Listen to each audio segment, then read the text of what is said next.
Nosso livro, A Vida Feliz, estamos continuando com o capítulo Um homem bom nunca pode ser infeliz, nem um homem mau feliz. Percebam que se nós pegarmos só o índice desse livro, veremos como Sêneca cerca por todos os lados o conceito de felicidade, para que não reste em nós nenhuma dúvida. Daquelas dúvidas que temos, será que a felicidade vale a pena? Os injustos são mais felizes do que os justos. Muitas vezes surgem essas polêmicas dentro da sociedade. Desde Platão, num dos seus diálogos, ele já fala sobre isso na República.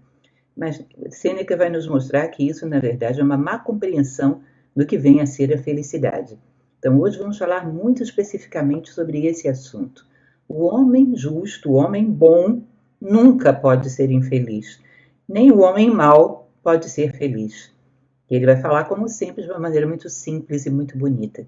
Espero que vocês estejam acompanhando a leitura, porque é um livro que vale muito a pena. Só de lê-lo já nos traz algum grau de felicidade, porque nos mostra como está totalmente sob nosso poder a felicidade. Vamos lá, então? Começando a nossa leitura. Logo na página 46, primeiro parágrafo, as primeiras frases, veja que interessante. Não há na escala da natureza uma conexão mais inseparável de causa e efeito do que no caso da felicidade e da virtude. Ou seja, a virtude sempre terá como efeito a felicidade. Não há outra possibilidade, não há uma conexão mais inseparável de causa e efeito do que virtude e felicidade. Nem nada que produza mais naturalmente a primeira, que é a felicidade, ou mais necessariamente pressuponha ao outro, ou seja, que é a virtude. Alguém está feliz, você pode pressupor que é virtuoso em algum grau, porque senão não obteria como compensação. Já a felicidade não tem compensação nenhuma, ela é sempre visível ser, embora ele possa ter todas as outras coisas. Ou seja, rico, famoso, corroída pela sua angústia e suas preocupações constantes, porque ele sabe que assim como foi roubado aquilo que ele obteve, pode ser roubado dele a qualquer momento. E ele espera essas consequências. Portanto, está sempre inseguro e sempre à espera de consequências que venham a tirar dele tudo aquilo que ele não merece. Ou seja, ele tem tudo, mas no fundo não tem nada. Enquanto que o homem que tem a virtude tem necessariamente a felicidade sem precisar de mais nada.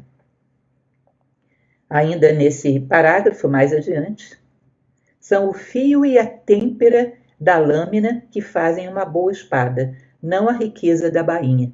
Ou seja, a bainha da espada muito bem decorada, rica, muito vistosa, isso não faz uma boa espada, mas o fio e a têmpera da própria espada, ou seja, a virtude da espada, e não a riqueza da sua embalagem. Portanto, não é o dinheiro ou as posses que tornam um homem considerável, mas sua virtude. E mais cedo ou mais tarde, isso vai vir à tona. Vai vir à tona que esse homem é o que tem realmente valor, e o outro apenas ostenta algo que ele não é. E mais cedo ou mais tarde virá a sua miséria à tona. Nós muitas vezes não temos o hábito de acompanhar a vida daqueles que são apenas figuras de vários seguidores, figuras de muita ostentação, e não sabemos, não vamos até o final da vida deles para ver como terminam. Mas sabemos que a justiça é infalível, é inexorável, e constantemente dá a esse homem noites turbulentas, e uma vida incerta, e uma vida de angústia. Continuando, ele vai dizer: é dever de todo homem tornar-se valioso para a humanidade. Olha que coisa bonita, gente. É dever de todo homem tornar-se valioso para a humanidade. Se puder, para muitos, se não, para menos, se não, para o seu próximo, mas no mínimo para si mesmo. Ou seja, acrescentar valor, ou seja, valores, virtudes, sabedoria, felicidade, não apenas a si, se possível, mas aquele que tem diante de si, aos mais próximos, se possível a todos. Mas ele deve ser fator de soma, ele deve ser valioso para a humanidade, para que a sua vida seja dotada de sentido. Isso é o que constantemente temos falado nas minhas palestras, nas minhas falas, sempre acrescento esse dado extremamente importante. Temos que ser fator de soma. Existem duas repúblicas, uma grande que é a natureza humana, e uma menor, que é o lugar onde nascemos. Ou seja, duas repúblicas. A primeira, a natureza humana a qual pertencemos, e a segunda, o lugar onde nascemos, o lugar físico onde nascemos. Alguns servem aos dois ao mesmo tempo, alguns apenas às maiores e outros apenas aos menores. A maior pode ser servida em privacidade, ou seja, a natureza humana, que é a maior, pode ser servida em privacidade, solidão, contemplação, e talvez dessa forma melhor do que qualquer outra. Mas era a intenção da natureza, entretanto, que servíssemos a ambos. Interessante, né? Ou seja, que nós estivéssemos em nós mesmos, mas também estivéssemos no mundo e fôssemos úteis ao mundo, valorizássemos a terra onde nascemos, valorizássemos a humanidade que está à nossa volta, estivéssemos em nós o mais profundamente possível, nessa terra sagrada que é a natureza humana, que tenhamos a cidadania nessa terra, que nos sintamos plenos cidadãos da natureza humana, mas que também estejamos no mundo e que possamos beneficiá-lo da melhor maneira possível. Essa é a intenção da natureza para nós. Que coisa bonita e bem colocada, né? Seguindo na próxima página, na página 48, no segundo parágrafo, vejam que interessante. Podemos aumentar, de fato, ou contrair, de acordo com as circunstâncias do tempo, lugar ou habilidades, mas, acima de tudo, devemos estar certos de nos manter em ação, pois aquele que é preguiçoso está morto mesmo enquanto vive. Lembrem da parábola cristã dos talentos. Quem ganha, quem perde, todos esses são aceitos, mas aquele que enterra os talentos e não faz nada com eles, esse é o único que é condenado. Ou seja, a inércia é nem ter tentado viver. A inércia rouba de nós a vida, trocando-a por nada. É como se, podendo ser humanos, escolhêssemos viver como pedras. Já houve algum estado tão desesperado quanto o de Atenas sobre os 30 tiranos, onde era imprescindível ser honesto e o Senado foi transformado em um colégio de carrascos? Ou seja, um dos momentos mais ingratos, pelo menos no tempo em que vivia Sêneca, da história da humanidade, né? Atenas sob o comando dos 30 tiranos. Nunca um governo foi tão miserável e sem esperança. E, no entanto, ao mesmo tempo, Sócrates pregou a temperança aos tiranos e coragem aos demais, e depois morreu como um exemplo eminente de fé e decisão, e de sacrifício pelo bem comum. Ou seja, num dos governos mais miseráveis da história, houve um homem excepcional, que viveu e morreu excepcional.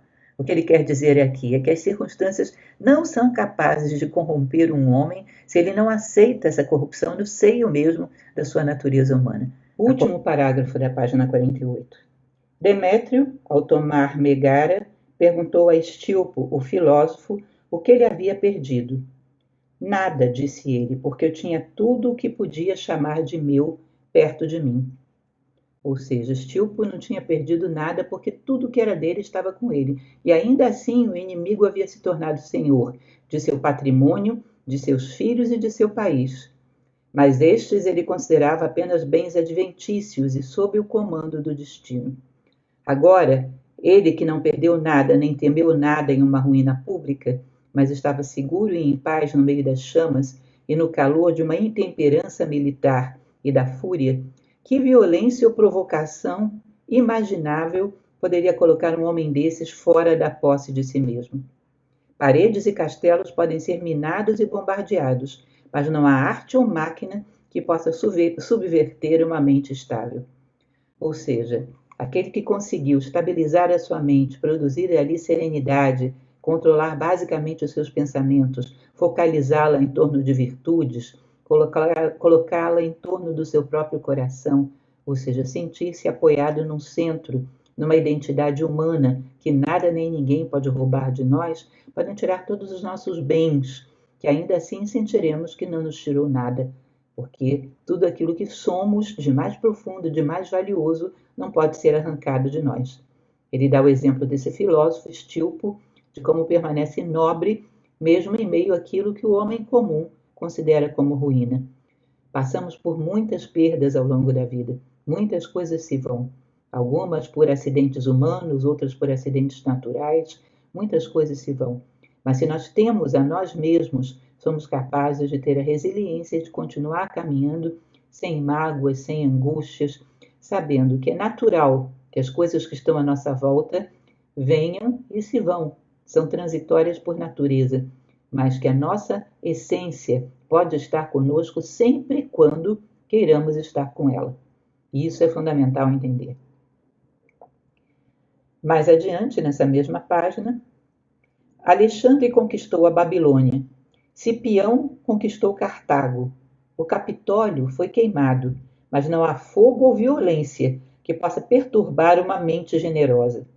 E não tomemos esse personagem também por uma quimera, pois todas as épocas possuem alguns, embora não muitos, exemplos dessa virtude elevada.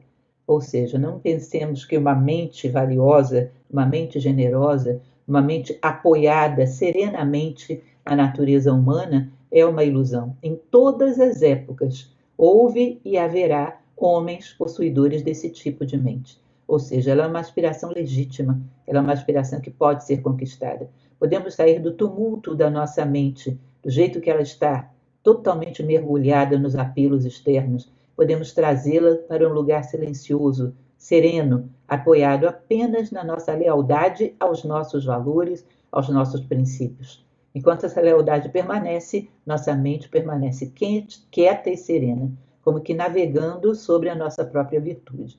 E nada é capaz de abalá-la. Podemos conquistar isso. Sempre houve e sempre haverá homens, em todos os tempos na história, que são possuidores dessa joia. Portanto, podemos considerar legítimo. Se um ser humano a possui, eu também posso possuí-la. Eu posso tomar isso como meta. Tomando como meta, evidentemente, eu darei progressivamente passos nessa direção. Tenho que aspirar a essa mente para que possa conquistá-la. Não conquisto coisas que eu não busco. Se eu busco essa mente serena, eu a terei. Mais adiante, o próximo parágrafo. Um bom homem cumpre seu dever, que nunca seja tão doloroso, tão perigoso, ou sua perda nunca tão grande para ele. E não é todo o dinheiro, poder e prazer do mundo, nenhuma força da necessidade que pode torná-lo perverso. Ou seja, nada das coisas que aconteçam no mundo podem torná-lo perverso e fazer com que ele abandone o seu dever, falando na linguagem indiana, o seu dharma, ou seja, ele caminha reto. Se sopra uma brisa suave, ele se delicia com a brisa suave. Se faz um calor causticante, ele sofre com o calor causticante. Mas nenhum nem outro o tiram do seu caminho. Essa é uma frase de Sirihan, que eu acho belíssima. Ou seja, nem a dor, nem o prazer, nem todas as necessidades do mundo são capazes de fazer com que ele se torne perverso, com que ele traia o seu dever. Essa natureza humana existe e é possível de ser conquistada. Ele considera o que deve fazer, não o que deve sofrer, e continuará em seu curso, embora não deva haver nada além de forças e tormentos no seu caminho.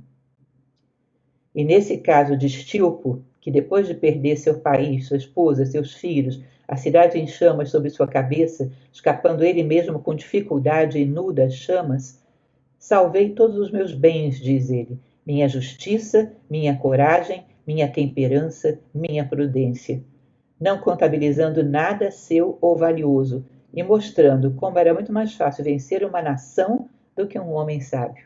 Que bonito isso, né? Saindo de lá, chamuscado no meio das chamas, salvando-se com dificuldade, ele diz: aquilo que eu sou não foi tocado. Muito pelo contrário, às vezes nas adversidades chegamos mais perto daquilo que somos. As dificuldades às vezes nos fazem aproximar ainda mais da nossa essência, porque percebemos aquilo que dentro de nós nos dá apoio, nos dá alento, nos dá segurança. E ele mostra que é mais fácil derrubar uma nação do que derrubar um homem virtuoso. Que coisa bonita, que visão bela essa de Sêneca. E assim é. Um homem virtuoso é uma muralha intransponível. Você pode matá-lo, mas não corrompê-lo. E isso é uma força fora do comum da natureza humana. Quando você se apoia nela, ela é inexorável. Você pode ser morto, pode ser ferido, mas não pode ser corrompido. Existe um livro muito bonito, que já fiz palestras sobre ele, que se chama A Beleza, de Roger Scruton, um filósofo inglês, que ele fala que quando olhamos belezas grandiosas, como por exemplo o oceano revolto ou a escarpa dos Alpes, nós olhamos para aquilo e ficamos às vezes intimidados pela grandeza daquelas coisas. Mas quando recuperamos a nossa dignidade, ou seja, a nossa natureza humana, nós nos colocamos diante dessas belezas de igual para igual. Elas podem nos matar, mas não podem nos corromper. Elas não podem nada contra aquilo que realmente somos. Portanto, nos colocamos diante dessas grandezas de igual para igual, quando temos essa dignidade, quando somos um homem virtuoso, quando somos um ser humano virtuoso. Continuando, é uma certa marca de uma mente corajosa não ser tocada por nenhum acidente. A camada superior do ar não admite nuvens nem tempestades. O trovão, tempestades e meteoros são formados abaixo. Interessante isso, você eleva tanto a sua mente que as nuvens, os trovões e as tempestades só atingem de um certo patamar para baixo. Olhem lá no Kybalion, um subprincípio da neutralização, que vocês vão ver exatamente essa ideia. Nós nos elevamos até um ponto que as dualidades que tornam o mundo tormentoso estão em vários degraus abaixo da nossa consciência. Portanto, elas não nos tocam. E além de não nos tocarem, podemos inclusive ajudar a minimizar essa tempestade, ajudar a suavizar os dramas dos degraus que ficaram para trás. Somos pacificadores, somos aqueles que têm o poder de interferir sobre a história, uma vez que não somos um joguete na mão dos fatores da história. Adquirimos autoridade sobre ela. E esta é a diferença entre uma mente média e uma mente elevada.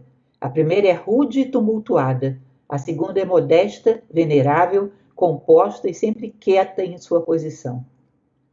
Em suma, é a consciência que pronuncia sobre o homem se ele está feliz ou infeliz. Ou seja, essa consciência vai dizer se ele está feliz ou infeliz. Essa consciência apoiada sobre a virtude, sempre quieta, serena, estável, impossível de ser destruída, de ser afetada. Essa é que determina a sua felicidade. Se você tem a sua consciência apoiada sobre a virtude, a felicidade sempre estará com você. E os fatores externos não serão capazes de tocá-lo. Mas embora o sacrilégio e o adultério sejam geralmente condenados, quantos ainda há que não corem com o primeiro e, na verdade, se vangloriem do outro? Pois nada é mais comum do que, para os grandes ladrões, cavalgarem em triunfo enquanto os menores são punidos. Naquela época como hoje, né? Os grandes ladrões cavalgam em triunfo enquanto os menores são punidos. Mas deixe a maldade escapar como puder no tribunal. Ela nunca deixa de fazer justiça a si mesma, pois cada pessoa culpada é seu próprio algoz. Ou seja, ela pode escapar aos tribunais do mundo, mas não vai escapar da justiça de si mesma, pois a sua consciência é seu próprio algoz. Ela vai ser torturada todos os dias da sua vida, e se houver um depois, também num depois, porque ela carregará consigo essa culpa. Ela nunca terá paz de espírito, ela nunca terá dentro dela harmonia. Será uma pessoa sempre angustiada e aflita pela percepção, pela consciência da sua culpa. Portanto, não é necessário que os tribunais a punam. Ela mesma pune a si própria todos os dias. Talvez se sentisse melhor se os tribunais a punissem, porque assim sentiria que o seu mal, de alguma maneira, foi compensado. Quando ela não é punida pelos tribunais do mundo, ela é duramente torturada pela sua própria consciência. E aqui ficamos no dia de hoje, um belo capítulo que nos fala, tem frases, como eu costumo dizer para você, frases de porta de armário, daquelas que eu escrevia em pedaços de cartolina e colava na porta do meu armário, de tão bonitas e de tão inspiradoras que são. Relembro a vocês um exemplo que sempre dou nas minhas aulas, que resume muito bem esse capítulo que vimos hoje. Eu peço para vocês imaginarem uma estátua que esteja em cima de uma mesa com 4 pernas. Se você corta uma das pernas dessa mesa, a mesa treme, talvez não tombe ainda. Mas se você corta uma segunda perna, necessariamente a mesa vai cair e a estátua vai se espatifar. Agora, se você, antes disso, coloca um gancho daqueles de samambaia lá no teto, amarra um fio bastante resistente e amarra essa estátua que está aqui embaixo, ela está só roçando a mesa. Seu ponto de apoio é acima. Você pode cortar as 4 pernas da mesa. A mesa cai, desmorona e ela permanece. Assim é o ser humano. Quando ele está apoiado em alguma coisa do mundo, minha situação financeira, meu prestígio social, quando essas pernas forem cortadas, ele vai desmoronar. Agora, se o ponto de apoio dele é lá em cima, na sua consciência atada à virtude, você pode tirar tudo que o apoia no mundo, que ele não desmorona. O seu ponto de apoio está acima e dentro. E como ele não depende da mesa, ele pode interferir para que não cortem as pernas da mesa, porque há outras pessoas em cima dela, além dele mesmo, que dependem dela. Ou seja, como ele não é produto da história, ele se torna produtor da história. Como a história não pode tocá-lo, ele toca a história e é capaz de transformá-la. Por quê? Porque ele se mantém em pé, mesmo que todos os pés da mesa sejam cortados. Então agora ele pode interferir para que esses pés da mesa não sejam cortados. Ele tem autonomia, ele tem domínio sobre si próprio e a sua felicidade está garantida, pois a sua consciência está permanentemente atada à virtude, não desmorona. Não há como desmoronar um homem cuja consciência se apoia na virtude. Isso basicamente seria um resumo do que vimos hoje. Agradeço muito a presença de todos vocês e nos encontramos na próxima semana para o próximo capítulo, que é a devida contemplação da providência divina é a cura certa para todo infortúnio. Um grande abraço a todos.